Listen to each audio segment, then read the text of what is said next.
up, man. I love you, Aniket. I love you.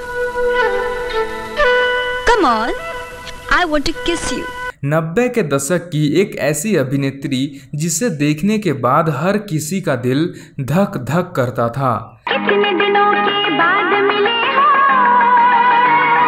आज भी fans उन्हें राणा जी माफ करना गाने के लिए याद करते हैं।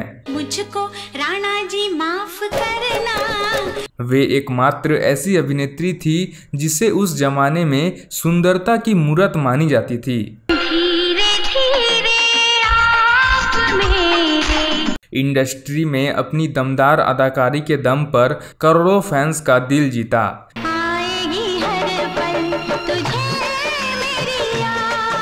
फिल्मों में अभिनय कर जितनी उन्होंने सुर्खियां बटोरी थी, उतनी ही असल जिंदगी में वह विवादों में भी घिरी रही। अनिकेत, कैसी हो तुम? अच्छी हूँ, मगर आज फुर्सत मिली मेरा हाल पूछने की। एक समय ऐसा आया जब उन्हें इन विवादों के कारण फिल्में मिलनी बंद हो गई और वह इंडस्ट्री से दूर हो गई। फिर वह सात्विक जीवन जीने लगी। न पुत्रो न पुत्रम गुरु नैव शिष्यो चिदानंद रूपम शिवोहम शिवोहम। जी हाँ, हम बात कर रहे हैं अभिनेत्री ममता कुलकर्णी के बारे में। किसी जमाने में सुंदरता की मूरत मानी जाने वाली ममता कुलकर्णी की जिंदगी में जितना फेम रहा, उससे कई ज़्यादा बदनामी भी मिली। I have forgotten that I am a superstar. I was celebrity. It's unfortunate sometimes you walk on street, people recognize. I just say I don't know. उनके किस्से हम आपको बताने जा रहे हैं। ममता का फिल्मी करियर कैसे शुरू हुआ, क्या था इनका निजी जीवन का विवाद और कैसे वो अपनी शादीशुदा जिंदगी को छोड़कर सात्विक जीवन जीने लगी, जिसकी चर्चा पूरे देश में हुई थी। शुरुआत करते हैं इनके फिल्मी सफ़र से। ममता कुलकर्णी का जन्म 20 अप्रैल 1972 को एक मराठी परिवार में हुआ था। ममता ने साल 1992 में आई फिल्म तिरंगा से हिंदी सिनेमा में कदम रखा था। फिर उन्होंने आशिक, आवारा, क्रांतिवीर, वक्त हमारा है, सबसे बड़ा खिलाड़ी और करण अर्जुन जैसे कई हिट फिल्मों में काम किया।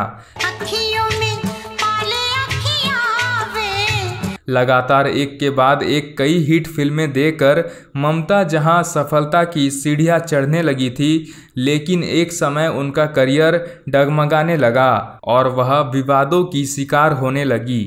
दरअसल साल 1993 में ममता ने स्टार डस्ट मैगजीन के लिए टॉपलेस फोटोशूट करवाया था। 90 के दशक में बोल्ड फोटोशूट करवाना उनके लिए परेशानियों का कारण बन चुका था।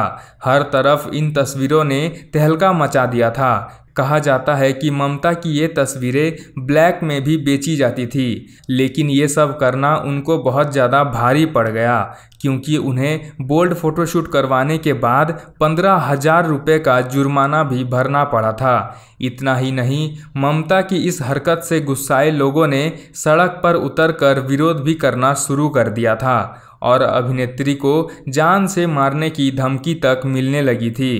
केवल टॉपलेस फोटोशूट को लेकर ही नहीं, बल्कि अंडरवर्ल्ड के डॉन के साथ अपने रिश्ते को लेकर भी ममता काफ़ी सुर्खियों में रही थी। अभिनेत्री को लेकर कहा जाता था कि राजकुमार संतोषी की फिल्म चाइना गेट में ममता को आधी शूटिंग के बाद बाहर कर दिया गया था, लेकिन जब अंडरवर्ल्ड डॉन छोटा राजन को इस बात की खबर हुई तो उनके इशारों पर अभिनेत्री वापस फिल्म का हिस्सा बन गई।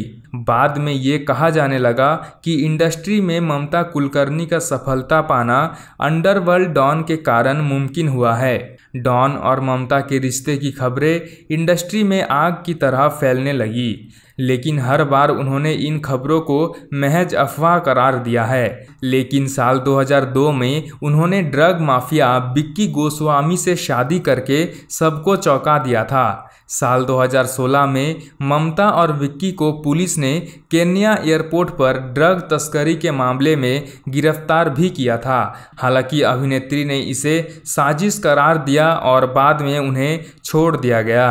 शादी से पहले ही धीरे धीरे ममता ने फिल्में करनी कम कर दी थी। साल 1999 में अभिनेत्री ने फिल्म इंडस्ट्री को अलविदा कह दिया था और शादी के बाद गुमनाम हो गई थी। साल 2014 में ममता अपनी आत्मकथा बायोग्राफी बाय योगिनी के लिए दुनिया के सामने आई थी। इस किताब को लॉन्च करते हुए उन्होंने अपने बारे में कई बातों का खुलासा किया। उन्होंने बताया कि वह कभी फिल्मों में आना नहीं चाहती थी, बल्कि अपनी मां की मर्जी के आगे मजबूर होकर उन्होंने इंडस्ट्री में कदम रखा था, जो उनकी सबसे बड़ी गलती थी। उन्होंने इस बात का खुलासा भी किया कि फिल्मों से दूर होने के बाद उन्होंने अध्यात्म अपना लिया और अब साध्वी का जीवन व्यतीत कर रही है। आज ममता कुलकर्णी यारी रोड, वर्सोवा, अंधेरी वेस्ट, मुंबई के एक फ्लैट में अकेली रह रही है। एक ऑनलाइन इंटरव्यू में बॉलीवुड को अलविदा कहने की वजह पर ममता ने कहा था, कुछ लोग दुनिया के कामों के लिए पैदा होते हैं, जबकि कुछ ईश्वर के लिए पैदा होते हैं। मैं भी ईश्वर के लिए पैदा हुई हूँ। बॉलीवुड में वापसी पर उन्होंने इस साक्षात्कार में कहा था कि क्या घी को फिर से दूध बनाना मुमकिन है। तो दोस्तों, ये था ममता कुलकर्णी के जीवन से जुड़ी कुछ जानकारियाँ। कैसी लगी आपको ये वीडियो, आप हमें कमेंट करके ज़रूर बताएं। और ऐसे ही वीडियोस आगे भी देखने के लिए सेलिब्रिटी प्लेजर चैनल को सब्सक्राइब कर लीजिए। धन्यवाद।